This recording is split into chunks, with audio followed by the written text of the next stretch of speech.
Bon, ben, à toi l'honneur. Ok, cool. Fait que bienvenue à ce podcast des futurs éducateurs spécialisés sans pantalon, ou FISP. Puis pour ce premier épisode, on va parler de l'approche Padovan. Dans le fond, l'approche Padawan, on avait déjà fait un cours avant de commencer la formation continue. C'était sur le neurodéveloppement. Puis, ben, pour résumer la classe, dans le fond, c'est le concept de Padovan, c'est une personne ne peut pas atteindre son plein potentiel de développement avancé si elle n'a pas maîtrisé les bases de son propre développement. C'est à peu près, c'est à peu près ça que ça veut C'est un dire. très gros résumé. On a fini Très notre gros. présentation. Voilà, c'est fini. C'est fini. Vous pouvez retourner chez vous. Ben non, on a des choses à dire, là. Entre autres, dans les objectifs de l'approche, là. C'est première. À la base, là, l'approche Padawan, c'est faut vraiment toujours penser avec notre chère pyramide de Maslow. Fait que l'approche Padawan, c'est vraiment la réorganisation du système nerveux central. Puis c'est vraiment pour préserver et ou récupérer des capacités cognitives perdues. Puisqu'on travaille dans une pyramide, ben on travaille la base pour atteindre le sommet. On va revenir tantôt. Ouais, ben dans le fond, le lien avec la pyramide de Maslow, c'est aussi par rapport qu'on commence avec les concepts de base pour la survie de la personne. C'est la base de la pyramide. Si ces choses-là, ça fonctionne pas, le reste fonctionne pas, puis il peut pas être développé. Et Mhm. que, dans le fond, les objectifs de l'approche, un autre des objectifs qu'on a, c'est permettre le développement du schéma corporel. Donc, le but, c'est d'augmenter l'équilibre, l'adresse pour réduire le risque de blessures physiques. Fait que le but, c'est que la personne ait contrôle de son propre corps avant de pouvoir faire autre chose avec son corps que juste exister. Okay. Et évidemment, réduire les manifestations d'une problématique. Donc, il y a, mettons, là, moins de difficultés d'apprentissage, plus d'aide avec les tâches à plusieurs étapes. Puisque, dans le fond, quand on décortique un mouvement, ben, c'est plusieurs étapes. Ben, c'est aussi travailler. Donc, on est capable de faire une translation avec les événements de la vie. Donc, prendre une douche, admettons. Il y a plusieurs étapes à prendre une douche. Et il y a autant d'étapes, probablement, pour lancer une balle, admettons. Donc, ces deux-là viennent en parallèle. Donc, travailler pour... je me suis perdu dans ce que je voulais dire, mais ça avait un lien dans ma tête, mais là, ça n'en a plus. C'est pas grave, ça fait partie de la C'est game. travailler pour faire en sorte que la personne devienne habituée à déconstruire ses actions de façon passive au lieu de le faire activement. Fait que moins elle a besoin d'y penser, mieux elle est capable de le faire correctement. Un morceau de robot. Ouais. Puis évidemment, ça permet de rattraper donc certains retards de développement cognitif, puisqu'on travaille toujours la base avant d'atteindre le sommet. Donc ça permet de passer sur des étapes qui auraient peut-être pas été passées dans un développement normatif. Et là, évidemment, vous pouvez pas me voir, mais j'ai vraiment des très gros guillemets dans mon normatif. Ouais, dans le fond aussi, quand on prend une meilleure possession de son propre corps, on a un meilleur sens de l'orientation. Dans le fond, le but, un des objectifs de l'approche, c'est de développer la proprioception. Donc, être capable la proprioception et le système vestibulaire pour pouvoir se situer dans l'espace et situer les choses aussi dans l'espace. En développant ce sens-là aussi, on évite les blessures, puis on permet à la personne de mieux planifier ses mouvements de façon cohérente. Après ça, on peut passer avec les techniques utilisées. Bon, la création de séances répétées pour pratiquer une fonction de base à l'aide d'un mouvement répétitif, rythmé, régulier. Donc ces routines, ils sont faites ils peuvent être utilisés avec une comptine, une chanson, un poème pour aider à se souvenir d'elles. Donc entre autres, pendant le cours qu'on a fait, c'était une session. Donc c'était une ergothérapeute là, qui donnait le cours. Donc c'était elle qu'on voyait dans le film, elle était avec un client, un usager. Non, c'est un client. C'est un client, c'est une boîte privée. Donc, elle est avec un client, puis il apprenait donc c'était, je pense, les mots, des mots de français. Non, c'était des Ouais. additions. Puis Ah, elle faisait des mouvements répétés. Donc, c'était vraiment les mains au centre, après ça, les mains à l'extérieur. Après ça, on retournait les mains au centre, les mains à l'extérieur. Donc, pour chaque addition, c'était ça le mouvement qui répétait. Puis par la suite, c'était la liste de mots. Puis là, l'enfant, dans le fond, rampait au sol, puis il éplait les mots en même temps. Puis il fallait vraiment qu'il pousse avec ses pieds. Donc, il pouvait pas utiliser ses bras, il faisait vraiment juste pousser avec ses pieds pour pouvoir ramper, puis continuer d'apprendre ses mots. Puis les mouvements aussi, elle chantait, ça m'a tellement marqué, là. Elle Oui. chantait la petite grenouille, mais sur les airs de Les bonbons légumes. Fait que quand elle a arrêté de chanter, moi j'avais en tête pourquoi c'était la petite grenouille, j'ai goût d'en manger. Ça m'a vraiment marqué. Ouais. Dans le fond, on les a dit un petit peu plus tôt, les trois bases dans les techniques qui sont utilisées, c'est il y a besoin d'une répétition pour pouvoir parfaire le mouvement puis éventuellement l'intégrer de la façon qui a été pratiquée. Le rythme, c'est utilisé justement avec les comptines, etc. C'est pour permettre de garder la même cadence à chaque fois qu'il fait cet exercice-là, pour que l'exercice il reste constant d'une séance à l'autre. Puis il y a la régularité aussi. Dans le fond, ça permet de la simulation des mouvements pour que le système nerveux, lui, se replace en fonction de ces mouvements-là. Donc, c'est par rapport à la plasticité du cerveau. C'est le but, c'est que les connexions neuronales se fassent de la façon la plus efficace possible en pratiquant le mouvement jusqu'à ce que le développement soit fait. Donc, si tu veux y aller avec des exemples des petites séances, à part celle que tu as décrite, qui était le rampé. Ouais, ben en fait, il y avait l'utilisation d'un hamac. Donc le hamac sert à vraiment envelopper la personne un petit peu comme s'il était encore un fœtus. Et c'est vraiment comme ça que ça a été expliqué. Et donc le balancement vient réguler l'intérieur et c'est vraiment toute la compression autour qui te permet de se sentir comme un cocon dans le fond. Fait que Euh, l'entièreté du corps est ressentie pour permettre la proprioception, puis avec le mouvement de balancier aussi, de permettre le développement du système vestibulaire.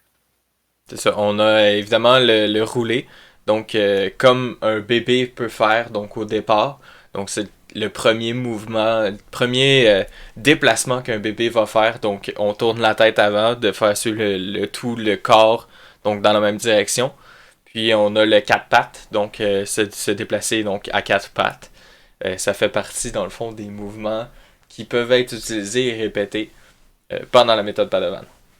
L'importance du quatre pattes, c'est le fait que ben, pour être capable de marcher à quatre pattes de façon efficace sans se faire mal ou tomber, ben, il faut suivre une séquence particulière. Fait que si cette séquence-là est pratiquée dans le bon ordre, de la bonne façon, la personne après ça est capable de marcher à quatre pattes sans se mêler les pinceaux. Ben, en fait, je vais juste présenter dans le fond la pyramide. Donc, c'est la pyramide qui sont utilisées donc pour expliquer un peu comment travailler euh, la méthode Padovan. Donc, en bas, c'est vraiment le système nerveux central. Donc, les goûts, le goût, la vision, l'audition, le tact, qui doit être le tactile, Tactile, sens l'olfaction. vestibulaire, la proprioception. Donc, c'est vraiment ceux-là qu'il faut travailler. Et on voit au top de la pyramide, c'est les apprentissages académiques. Fait que même si on est on veut travailler les apprentissages académiques, s'il y a des trous dans la pyramide, ben on pourra pas se rendre là. On a beau forcer, ça change rien du point de vue Padovan, il faut aller travailler la base. Un petit peu comme Maslow, donc tu peux pas essayer de faire apprendre des poèmes à un enfant s'il a faim. C'est le même principe. Mm-hmm. Et que là, je vois qu'on est rendu à 9 minutes, fait qu'on va devoir pédaler un petit peu plus vite pour pouvoir se rendre au truc qu'on n'avait pas présenté dans le travail. Fait qu'on va y aller pour Ben, en les fait, clientèles il les y a moins du stock, besoin. il y a du stock de coupé là, au départ. Là. Fait qu'on a Ouais. encore du temps. Puis c'est environ 10 minutes. Fait qu'on peut dépasser pareil. OK, OK. Bon, Hein? dans le fond, pour les clientèles et leurs besoins, les clientèles qui présentent des problématiques dans le développement d'ordre neurologique, on n'a pas d'âge particulier pour cette méthode-là, pour le simple fait que les bienfaits ils peuvent être utilisés pour les personnes qui sont plus jeunes, les personnes avec des troubles d'apprentissage, la dyspraxie, ceux qui vivent avec un TDAH ou qui sont sur le spectre de l'autisme. Mais ça peut être aussi utilisé dans les cas, admettons, pour une personne avec un âge plus avancé qui est rendu avec une dégénérescence cérébrale, une paralysie cérébrale, my God, les mots aujourd'hui, une autre blessure au cerveau qui entraîne une désorganisation du système nerveux central. Fait que ça peut être si quelqu'un a eu un accident, puis a perdu des capacités motrices, on fait ces exercices-là avec elle. Une personne qui est en train de développer de l'Alzheimer, pour l'aider à garder le plus longtemps ses acquis, on fait ces exercices-là. Pour un enfant qui a des difficultés, on fait ces exercices-là. Ça, c'est clientèle et leurs besoins. Évidemment, les conditions favorables donc pour utiliser l'approche. En fait, plus le client est jeune, c'est facile, dans le fond, de faire les techniques. Dans le fond, selon, évidemment, les ergots qu'on a vus, ils recommandent un parcours de développement le plus normatif possible. Donc, j'ai encore mes gros guillemets. Parce que là, c'était vraiment du prêchage, là, puis du achète ma viande, là. Il y en a une des deux qui a lancé sa compagnie, là, et je me souviens plus du nom. Elle a passé au dragon, je pense qu'on a passé comme 3 cours là-dessus. C'était une chemise de portage. Mais c'est ça, il expliquait, tu sais, que c'était vraiment... en tout cas, moi j'ai pris le cours vraiment avec un très gros grain de sel, là, quand il mentionnait que ça prenait un accouchement standard. Sinon, c'était pas un vrai accouchement, tu sais. Il y avait des affaires comme ça que... S'il y avait une césarienne, la personne, c'est fini, elle va avoir des problèmes de proprioception toute sa vie. Fait que, il y a des affaires comme ça qu'on restait quand même de garde, là. Ouais, c'est ça. Parce que... D'où les gros guillemets là, du parcours le plus normatif possible, là. Parce que c'était vraiment cododo. En herbe, notre but, c'est on croit au plein potentiel de tout le monde tout le temps. Fait que c'est pas parce qu'il est parti de quelque part qu'il peut pas se rendre à la ligne de fin. Ben, c'est ça. Fait que c'est vraiment pour ça, là. Évidemment, pour les autres conditions, donc la personne a une volonté de faire les exercices de façon régulière pour permettre une évolution. Puis il n'y a pas vraiment besoin de diagnostic ou de conditions, là. Ça peut être juste de la bonne volonté. Puis l'aide de quelqu'un certifié, dans le fond, Padovan, là. Ça peut pas être monsieur, madame, tout le monde qui peut faire les exercices. Dans le fond, pour les conditions qui sont plus défavorables pour utiliser l'approche, c'est sûr qu'on a mentionné le fait que oui, ça pouvait être utilisé pour des cas de paralysie, mais si la paralysie est déjà avancée, premièrement, la méthode Padovan n'est pas un exercice qui est une solution miracle. Les exercices deviennent très difficiles, moins la personne a d'autonomie physique. Et ça prend beaucoup plus de supervision professionnelle de quelqu'un qui est certifié Padovan pour s'assurer que la personne est en sécurité, qu'il n'y a pas de blessure, puis qu'on ne risque pas d'aggraver sa condition non plus. Une autre condition défavorable, c'est justement, ça ne peut pas être fait par n'importe qui nécessairement. Donc, il faut absolument que quelqu'un avec la certification Padovan soit là, mais la certification Padovan, la majeure partie des personnes qui l'ont travaillent dans des cliniques privées. Puis, une autre condition défavorable qu'on a en ce moment, c'est la quarantaine.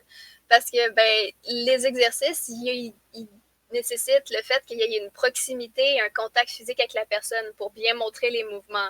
Au début des exercices, c'est toujours la personne qui fait le mouvement avec elle. C'est, admettons, quand on avait l'exercice du ramper, l'ergothérapeute prenait le pied de la personne pour la pousser à utiliser son pied au lieu de ses bras pour se mettre à ramper.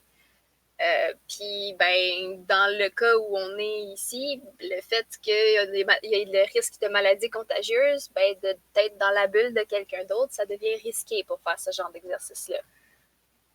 Fait que c'était la petite actualité. Ouais. Donc, ça fait vraiment le tour des conditions défavorables. Évidemment, il n'y en a pas tant beaucoup que ça. Parce que c'est quand même très accessible. Puis c'est beaucoup de base. Tu veux-tu un mot de la fin? Tu veux-tu Je te laisse le mic pour un mot de la fin? Je sais pas, moi. Dans le fond, c'est une technique c'est une approche qui est vraiment intéressante. Malheureusement, c'est une approche que nous, les éducateurs spécialisés, on peut pas se permettre de juste faire tout seul comme ça pour le fun. Il faut ou la certification ou être supervisé par quelqu'un avec une certification, ou en général des ergothérapeutes. Bah, je pense que ça fait le tour, là. Bah, c'est un très bon mot de la fin. Donc, en espérant qu'on va se revoir pour vrai d'ici la fin de 2020, Sur ce, je vous souhaite une bonne matinée, bon après-midi, bonne soirée. Bonne fin de semaine, bonne année. Ouais, ça fait le tour de ça. Puis, on se revoit pour un prochain épisode de FESP, les futurs éducateurs spécialisés sans pantalon. Bye bye!